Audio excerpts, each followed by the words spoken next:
The speaker that we've got right now is, it's a pretty amazing book, really. And I was really surprised when I heard he was writing it. I heard that this was his project. Because I've known Erik Laursen as a radical, as somebody who's really at the forefront of like really intense critique of political economy and an activist. And when I heard he was writing a book about Social Security, it threw me for a loop for a second.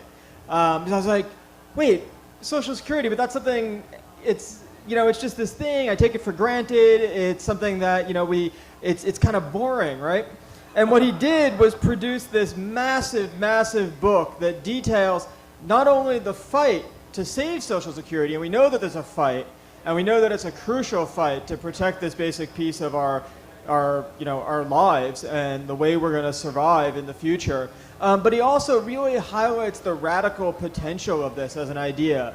And that to me is really the value of this, is that he's given us a way to look at something that we might toss off and be like, oh, I thought I knew how to look at that. And he's really, at least for me, opened my eyes and given me a newfound appreciation for some of these things that we take for granted. So it's my pleasure to introduce Erik Laursen and his book, The People's Pension, The Fight to Save Social Security Since Reagan, which will be for sale over there when he's done with this talk. And please join me in welcoming him.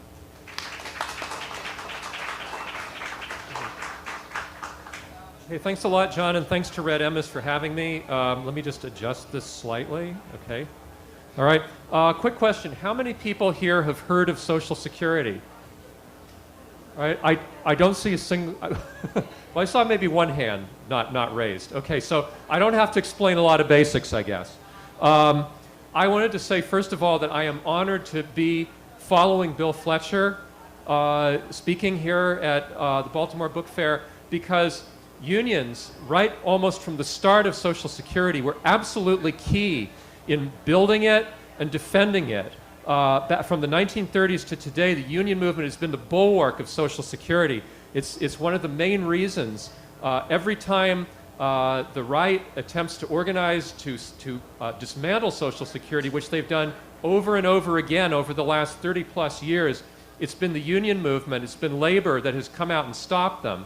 And so it's absolutely critical. The union movement, its success, its rebirth, and so forth is absolutely critical to preserving Social Security.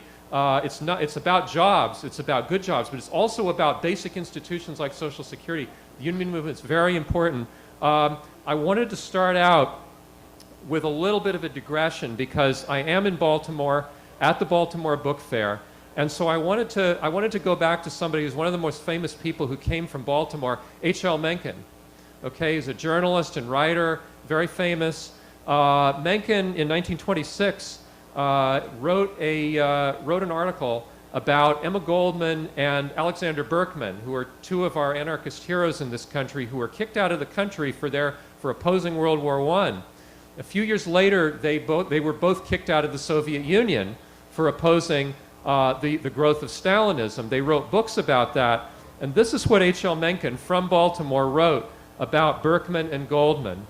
He said, "It was a great mistake," this is 1926, "I am convinced, to let so shrewd, forthright, and frank a fellow go as Alexander Berkman and Goldman with him. The Bolsheviks seem to be surviving Berkman's onslaught. It may even strengthen them at home, if only by making them more careful. But in the United States, where such criticism is needed quite as sorely as in Russia, and where it could be turned to use 10 times as well, here, the only thing we can think of to do with a man such as Berkman is to lock him up in jail. Because his fulminations alarm a few profiteers, we hunt him as if he were a mad dog, and finally kick him out of the country. And with him goes a shrewder and a braver spirit than has been seen in public life among us since the Civil War." I think you could say that over and over again about people on the left, people in the anarchist movement, and other movements on the left who've tried to make life better for people in the United States. That's how our government, that's how the United States rewards them. So back to Social Security. The question is, why is it, and I'm asked this occasionally, why is it that an anarchist press published a book about a government program like Social Security? And to explain this, I want to take a step back a bit and look at the relationship between the state and programs like Social Security over the last 40 years. We live at a time when confidence and identification with the state in this country is getting lower and lower and lower. This is something that started during the Vietnam War period. Patriotism, the kind we used to see during the Second World War and our grandparents and great-grandparents' generation, isn't really such a live force anymore. It's cool to be anti-government. Even if you're on the right, the Tea Partiers love to say they're anti-government. They want a small government. They're not pro the state. And they use it as a way to kind of capture a kind of a coolness that they kind of take over from the left. Yet at the same time that government and the state are not something that people identify with closely anymore, there's a great deal of loyalty and connection that people feel to programs like Social Security. Time and time again in polls, people express a great deal of loyalty to Social Security, a feeling that it's something they identify with, it's something there for them, and it's something that they care about. Now, at the same time, and we're talking about a period of about 40 years here, and sometimes it's happened so slowly, but it's sometimes hard to really understand that it's happening. At the same time that people are not identifying as closely with the state as they used to, the 1%, for lack of a better word, it's one of the best things that's come out of Occupy in a way is we have something to call this now. The 1%, their project over the last 40 years has been to tighten their grip on government and on the state, make sure that it works for them rather than for anyone else. And part of that project, part of what they're trying to do with that, is to shift the responsibility for many of the things that the government has done or has supervised since the New Deal era, like Social Security, like retirement income, health care for the elderly and other parts of the population, to shift the responsibility for these things from the collectivity onto individual working households. When you hear a conservative say, I'm small government, I don't believe in big government, what they're really saying to you is not that they're anti-government, because these people are the same people who promote a large military, they promote large police forces which repress workers, but what they're saying is they want to get rid of any kind of social institution which provides collectively for people. Those are what they want to get rid of. Instead, they want all of that responsibility to be shifted onto individual working households. That's the project. So the question is, what's the fate of vital programs like Social Security? Now, Social Security is a vital program. 20 million people a year are kept out of poverty because of Social Security. 20 million people. Okay, that's something like 7% of the population of this country. Something like half of all people who receive Social Security rely on it for 2/3 or more of their income. Okay? Social Security keeps people out of poverty. It's not particularly generous. Many of the people on it live just this side of the poverty line. And so when you hear people talk about how, well, we need to make slight adjustments in Social Security, trim benefits a little bit, to make it more rational, to make it more affordable, they're talking about casting millions of people into poverty. There's no such thing as a small technical correction to Social Security benefits, a slight reduction. There is no such thing. There is a very large human cost to it. So when I say vital program, I really mean that. Yet Social Security's been under attack for 30 years now. It's not in a fiscal crisis, as a lot of people try to make out that it is, but it has been in a political crisis for the last 30 plus years, ever since the election of Ronald Reagan. So what do we do about this? Now, there's 2 points of view about this political crisis. Number one is what I call the progressive Democrat approach, which is people like Bernie Sanders and Sherrod Brown in Congress. And their point of view is basically, well, there's nothing wrong with the system. What we need to do is we need to defeat these Republicans, elect a progressive Democratic Congress, and then we can go back to restart the New Deal model, and we'll all live happily ever after. Now, there's another point of view which is represented, I think, by radicals and anarchists, as some of us identify ourselves, which is that this alienation from government that I talked about earlier is not going to go away. It's permanent. people are not going to suddenly rediscover their faith in the state, in government, as a way to improve the social conditions in this country. The turning away from government is probably a permanent thing.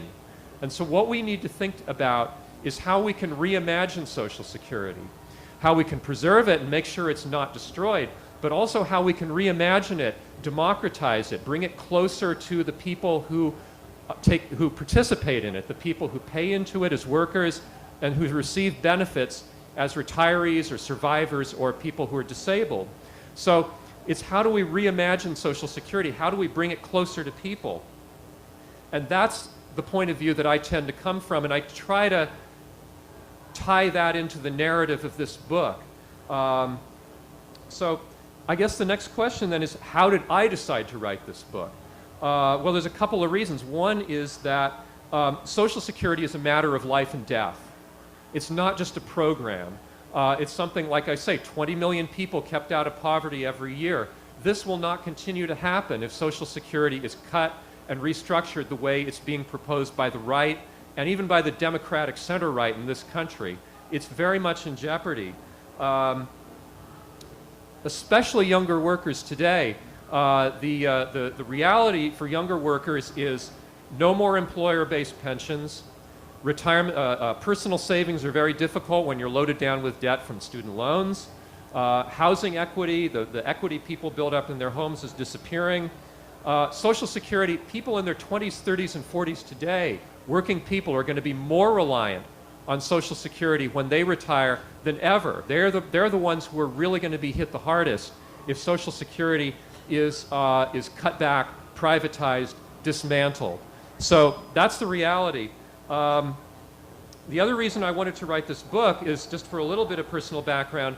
Back in the 1990s, I ran a magazine for people who ran pensions.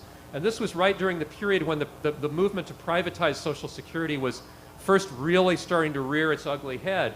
And I became fascinated by it. I realized this is a story that has not been told. It's still not told to this day, except for the book that I wrote. And so I wanted to write a book that would basically describe what I thought was a critical piece of American politics of the last 30 years. It's something people don't understand well, but is absolutely vital for our futures. The second reason I wanted to write this book is because my experience was starting to dovetail with it. I'm a freelance writer. I'm a freelance writer and editor. That's how I've made my living the last dozen years. My business dried up after the 2008 crash. The value of my home went like that. I have a tough time saving for retirement myself. So I've found myself very much in the place of the people I write about in this book who are more dependent on Social Security than ever. When I look at my situation and I look at the statement they send out every year about what my Social Security benefits are projected to be, I think I am very thankful that that is there, because I am really going to need it. The third reason that I was interested to write about Social Security is because I found that Social Security, for a radical, for a person on the left, has a very interesting pedigree. It's not just a government program. And so I wanted to talk about this a little bit. Like, where did Social Security come from? We're taught in school that Social Security was something that was really a product of the New Deal. It was something that the FDR administration created and molded and handed down to us kind of from on high. This is not really true. Social Security has its origins in 19th century anarchism, and particularly in the idea of mutual aid, which is the basic idea of anarchism, that people form cooperative associations to supply each other with their needs, the things that they need and the things that they desire. Mutual aid had its beginnings in 19th century with a French thinker named Proudhon, who came from the provinces, came to Paris during the early days of the Industrial Revolution, and he observed working people in Paris who worked in factory jobs, no benefits, no health care, no retirement benefits, nothing, who banded together and formed mutual aid societies, like the Masons in this country, the Elks even came out of this tradition, where working people came together to supply each other with the things that they needed that were not supplied by the capitalist system. And workers came together in this country at one point.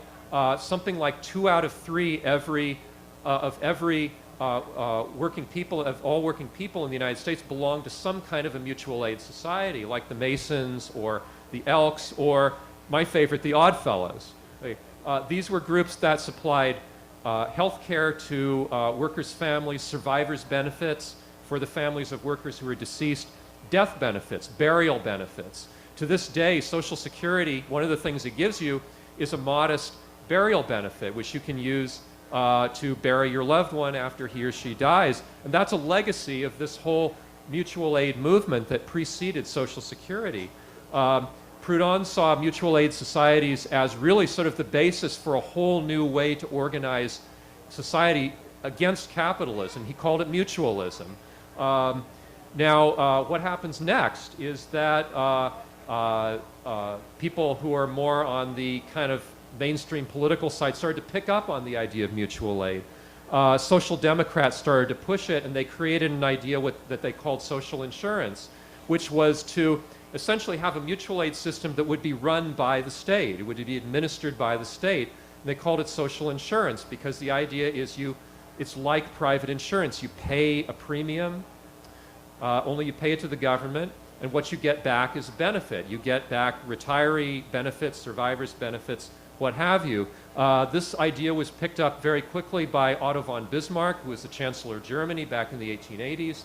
And he created the first workers' comp program and the first state-run pension system in the industrialized world. And it's worth it actually to quote a little passage from a statement that Bismarck made when he was putting this idea through the German parliament back in 1881. He said that the state should interest itself to a greater degree than hitherto in those of its members who need assistance is not only a duty of humanity and Christianity, but a duty of state-preserving policy. These classes must be led to regard the state not as an institution contrived for the protection of the better classes of society, but as one serving their own interests and needs.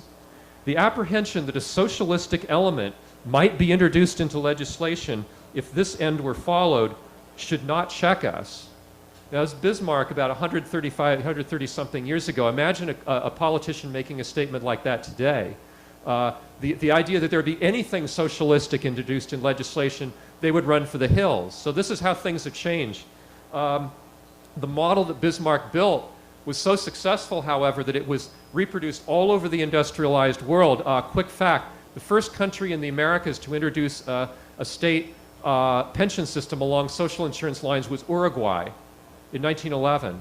It took 25 more years for the United States to introduce Social Security. And why did they do this? Well, something happened called the Great Depression.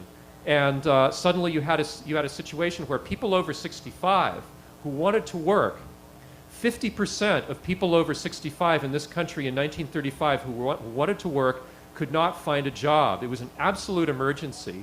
They were going to live with family and friends who could take care of them, who were already overburdened. And an enormous mass movement called the Townsend Movement was the first mass movement of elderly people on behalf of the elderly in the world, developed in the United States in the 30s. It had millions and millions of members, and they demanded a guaranteed income for the elderly. And I'll bring back H.L. Mencken here. Mencken was at a convention of the Townsend Clubs in 1936, and this is what he said about what he saw there. Mencken said, in a column for the Chicago Tribune, he said, "I soon found circulating among them a large part of the strength of the movement lay among persons who were not old themselves, but were burdened by the support of aged parents. One such convert that I encountered told me that he had to maintain not only his father and his mother, but also the father and mother of his wife. He said that the cost of discharging this filial duty kept him broke, and I could well believe him."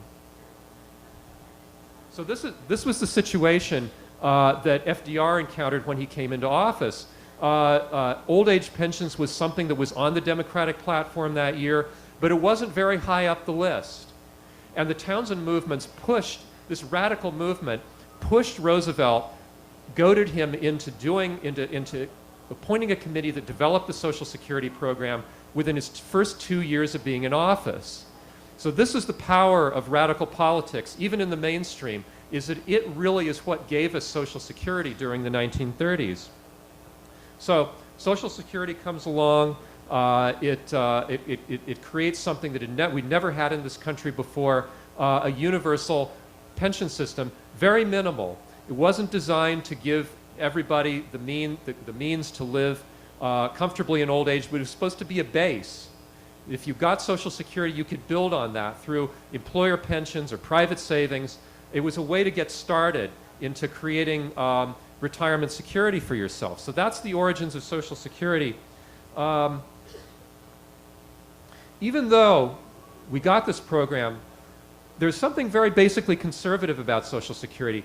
You have to work in order to get it. Unlike what the Townsend clubs were asking for, if you wanted Social Security, you had to work in the above-ground economy, pay your payroll taxes regularly over a period of years. Initially, Social Security did not include agricultural workers, which meant that it didn't include most of the African-American population in this country. It didn't include widows and orphans, survivors. It took several years to get them into it. There was no disability plan. Social Security was built up into what we have today over a period of changes that happened over 40 years, and it was mainly because of the labor movement that this was done. The labor movement, as I said, was a mover and shaker with Social Security right from the start. So I'm not going to tell you the whole story of what happened next, because you need to read the book to find that out. But I'm going to try and give you a little bit of an idea of why we're in the situation we're in today, where Social Security is constantly kind of in the crosshairs, not just of the Republicans, but of Democrats. One of the things you'll learn in reading the book is that every single president, from Jimmy Carter on, has attempted to cut Social Security at one point, or to make a deal to cut Social Security. That includes Barack Obama, who last summer tried to make a deal with John Boehner to cut the formula that's used for computing benefits for Social Security. So this is something we're dealing with constantly as a system that is very popular, that's vital to people, but it's been constantly under attack. So why is this? And I'll see if I can give you a quick summary of the reasons why Social Security is so much under attack from the political class in this country. One, I can sum it up in a way with two words: Paul Ryan. Is that we have people in Congress who have been able to make careers despite the fact that they constantly attack Social Security and constantly promote dismantling it. And they're able to get traction, and they're able to maintain their careers in Congress. That's number one. Number two is that there's been a rupture in the Democratic Party over the last few decades between the progressive Democrats and what I call the center-right Democrats, who are sort of the deal makers, the ones who like to do bipartisan deals with the Republicans. It's more important to them to make these kinds of deals than it is to stand with the people who basically built the Democratic coalition. And so you have this sort of 1-2 punch of people like Paul Ryan on the right, and then sort of center-right Democrats on the sort of center-right, trying to make deals. And Social Security is constantly one of the things that they're looking at to make changes in. The third reason that Social Security is under attack is the decline of the labor movement. Now, decline is a bad word, and what we have, let me just say, is the progressive loss of political clout on behalf of the labor movement. Labor and Social Security are tied together umbilically. If we want Social Security, we have to have a strong labor movement. Number four, change in the structure of Wall Street over the last 40 years. And I outlined this in the book, I think for the first time, is why Wall Street firms became so interested in privatizing Social Security during the 1990s and subsequently. Wall Street has applied tremendous pressure because they want to get their hands on the money that people pay in payroll taxes every year and divert that into private accounts that they can earn fees on. So Wall Street's suddenly jumping into the game. The fifth problem with Social Security is the national media. The Washington media is very much controlled by the center-right in this country, and they see cutting Social Security as something that is the mark of a virtuous statesman-like person. And so they promote politicians who favor cutting Social Security. So the media has been a really big problem in all this. Number seven, there's lots of reasons, I won't keep going. Lack of understanding. Social Security is a complicated system, and it's not well understood by the public, so it's very easy to convince people that Social Security is broke, that it's a Ponzi scheme, that it is not a good value for the money, that it is demographically challenged. These things that you hear all the time about Social Security parroted in the mainstream media. They're not true, they're distortions, but it's very hard for most people to get a grip on what's wrong with these arguments. Number 8 is there's a lack of a strong, consistent campaign in favor of Social Security. Every time Social Security has been attacked in the last 30 years, the coalition favoring it, which includes unions, people in communities of color, people who are advocates for the aged, advocates for the poor, it has to reassemble itself. There's no sort of permanent constituency that's constantly pushing for Social Security. It keeps having to recreate itself. That takes a lot of energy, and there's a sort of a short institutional memory as a result of that. The other thing is that Social Security is not without its faults. It hasn't kept up with people's changing needs. Social Security does not provide benefits for same-sex partners, for example. Social Security, the basic benefit, has not kept up with the needs of people who work their entire careers in low-income jobs, and that's an increasing percentage of the people in this country spend their whole careers working at something near to minimum wage. They do not get an adequate benefit. People who are divorced often get the shaft with Social Security because of the way it's set up. Caregivers, if you take time out from your career in the middle of your life to care for children, to bring up a child, to care for an aging relative, more and more people in this country are caring for aging relatives these days. You lose the benefits you would be building up if you had been working during that period. So there needs to be benefits for caregivers. Currently, the system doesn't provide that. So there's things that need to be done to change the system. With programs like Social Security, social programs, if they don't change, if they don't evolve to meet the needs of an evolving society, they tend to atrophy. People lose interest in defending them. They stop being vital to people. And so on a certain level, even though people who are the critics of Social Security have not been able to privatize it, they haven't really succeeded in making the kind of changes they want to make over the last 30 years.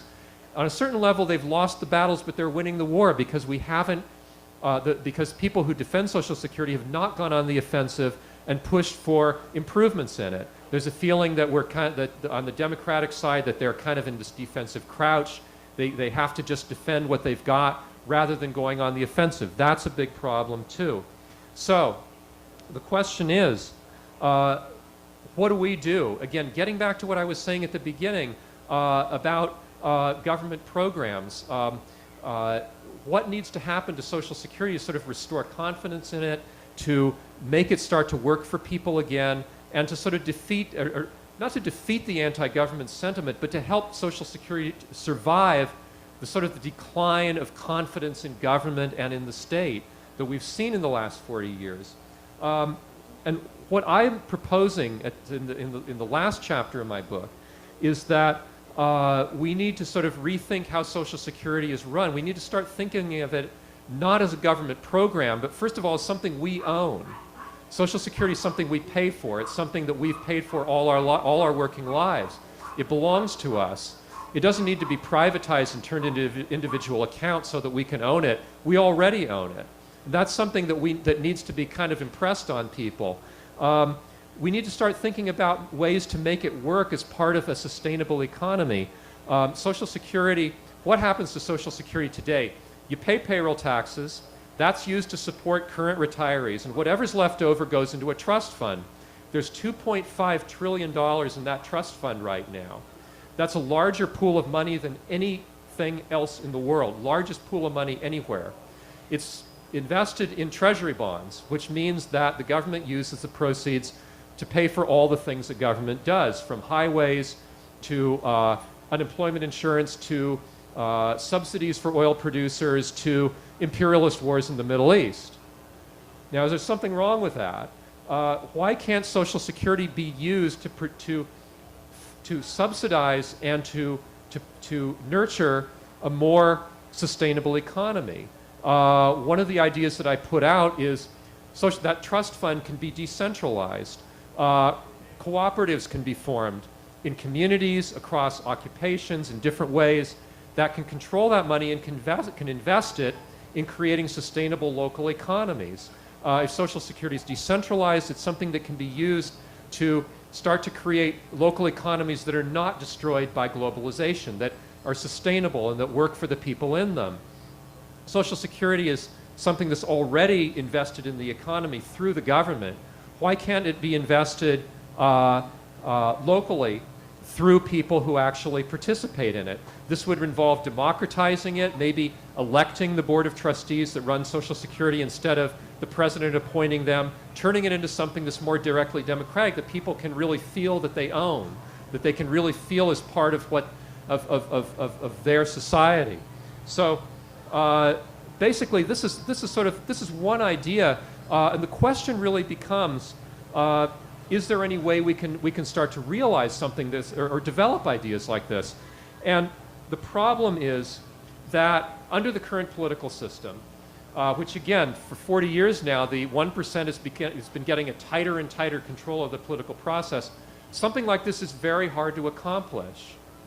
What is likely, what's very possible, unfortunately, is that over the next few decades, Social Security is going to become under increasing threat. It would be great to see a revival of the labor movement that would stop this from happening. That's what we hope we'll see. But what happens if the right gets its way? What happens if Social Security is privatized or dismantled, or the benefits are cut to the point where they're irrelevant? What if we find ourselves in a situation where we don't have this thing anymore?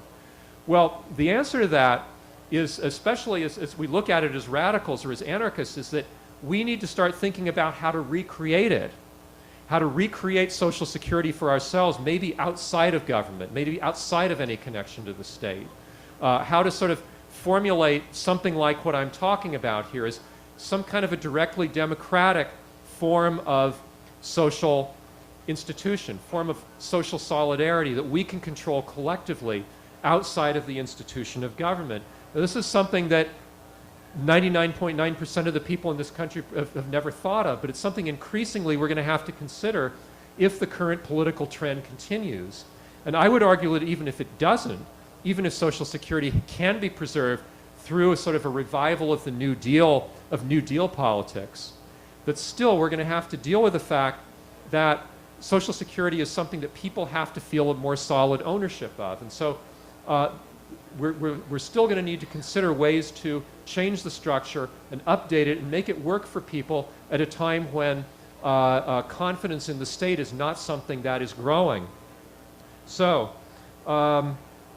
I guess I would say that I'd kind of like to leave it there. I've got a couple of more announcements I'd like to make after people have a chance to comment and so forth. But that's where I want to leave it, is Social Security, and I've said this to audiences that are very much from sort of the mainstream kind of democratic opinion as well, is that Social Security is not something that was designed by FDR to be something that would be a sacred cow, that was something that would stay the way it was. Social Security, like any other social means of social solidarity, is something that needs to evolve. It's something that is not, that's a work in progress, and we need to think about it that way if we want to keep the benefits that it gives us as a community.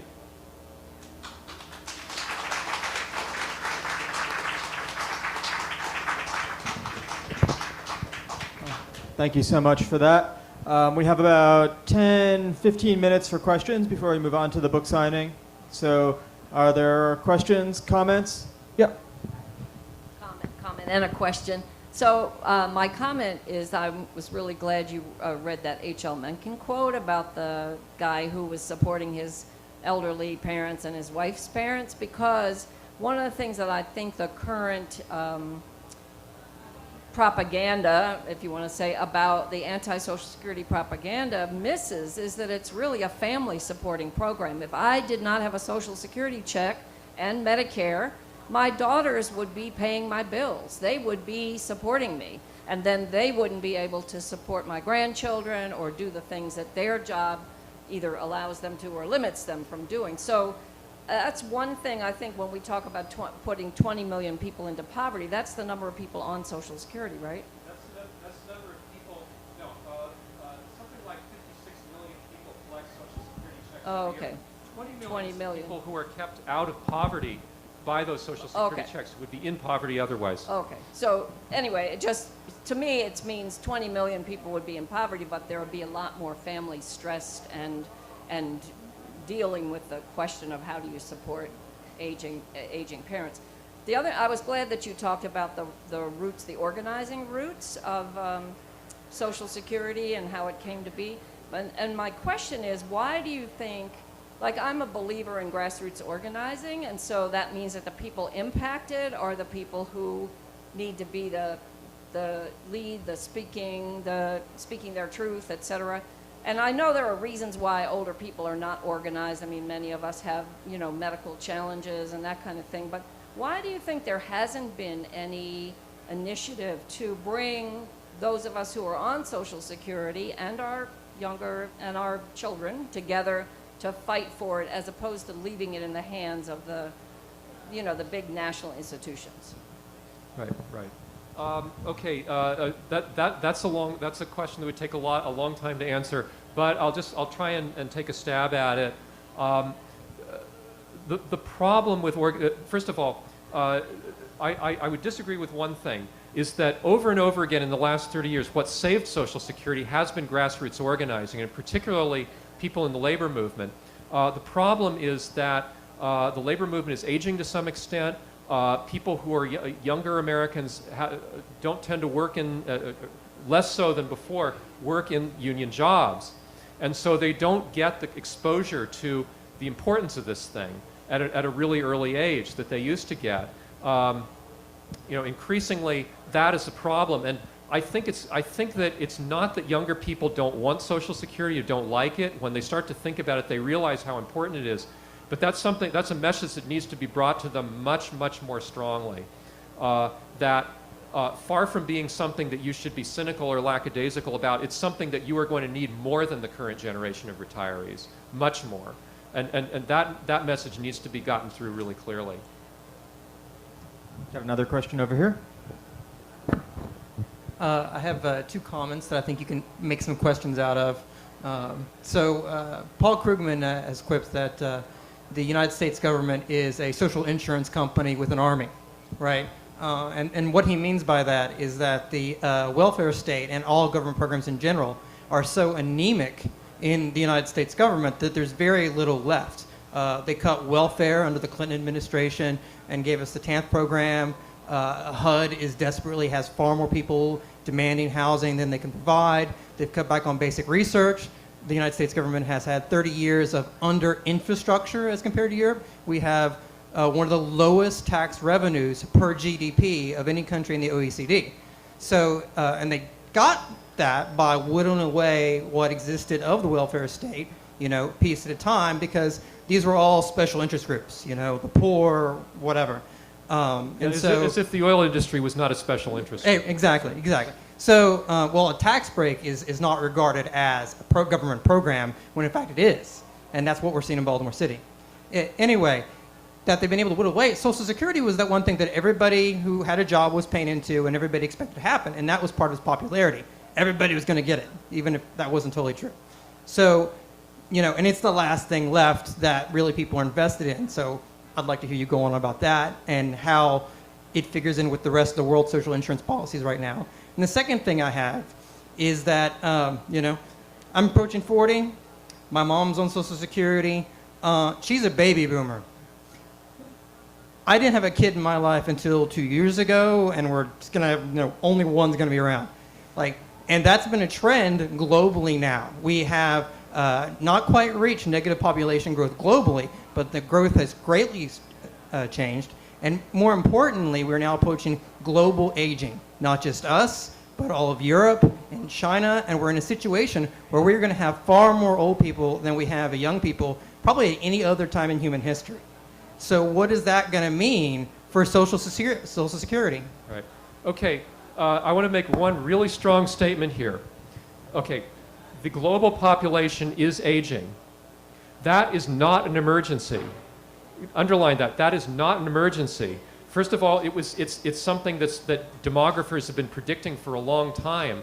There's been no real surprise for decades in terms of the aging of the population in this country. An aging population is a good thing in a lot of ways. It eases up pressure on the environment. It means that it's more possible to get a good paying job because there's fewer people competing. It is a good thing in that it encourages people to find ways to get elderly people out of nursing homes and find productive things for them to do so they can have better lives and be more participating in the community. It's not a bad thing necessarily that the population's aging. If you want to address that, you need to address it by doing a couple of things. How do we pay for health care? Let's have a rational health care system. Okay, housing for the aged. Can we figure out new concepts in terms of congregant housing, intergenerational, multi-generational housing? Get away from this idea of isolating elderly people in nursing homes. There's a million ways to in a practical sense, to deal with the aging of the population. It doesn't have to involve cutting Social Security. The actual dependency ratio in this country, which is the elderly plus non-working children versus working adults, hasn't really changed that much in the last 40 or 50 years. In the post-World War II years, just for perspective, this country spent massive amounts of money on public education. Now, about 40 years ago, or back in the 70s, it stopped doing that. But for the first 30 years, it spent massive amounts of money to educate the baby boomers. It did not bankrupt the country. In fact, it strengthened it because it created a highly skilled generation of workers who developed stuff like the internet. You know, Al Gore was a baby boomer, whatever. But the point being that it doesn't have to be an emergency. It's portrayed as a crisis. It's not. It's something we can afford, that we can eminently afford the aging of the population. Okay, I want to take, I think we've got time for like 2 more questions. So what I want to do is basically get 2 more hands. I saw a hand back there. And anybody else? Okay, so I got 2 people. I want to get your questions out on the table and then let Eric have the last word so we have some time for some book signing. So you can buy the book. It's published by AK Press. It's going to be for sale over there. And let Eric have the last word before that happens. So let me get your comment, and then your comment, and then we'll hand it over to Eric. My question is, what keeps you from being cynical and not just let the people that voted for these things just find out what's really going to happen? Right. Well, I'll tell you one reason is, as I mentioned earlier on, I'm one of these people who's under threat. I'm going to have a very hard time retiring if I'm ever able to retire. So it's very much in my interest to build up the awareness and the consciousness of this problem, of the attacks on Social Security. I'm fighting for my life just like everybody else is. So that's number one. Number two is that Social Security arose out of a mass popular movement, and it's been sustained by the labor movement, by people getting out in the streets. This illustration on the cover of my book, this was a rally against Reagan's Social Security cuts in 1981 by the National Alliance of Senior Citizens, which was an AFL-CIO group of retired union members. So that gives you an idea. If it's possible to build mass movements around the rights of students in Quebec, around movements like the Zapatistas in Mexico, the Immokalee workers in Florida, what's been done to them, it should be possible to build a mass movement again for some kind of a social solidarity network that we all need anyway. So that I think that movement will come. It's just I hope a lot of tragedy doesn't happen before it takes hold. Okay, and let me get this last question over here.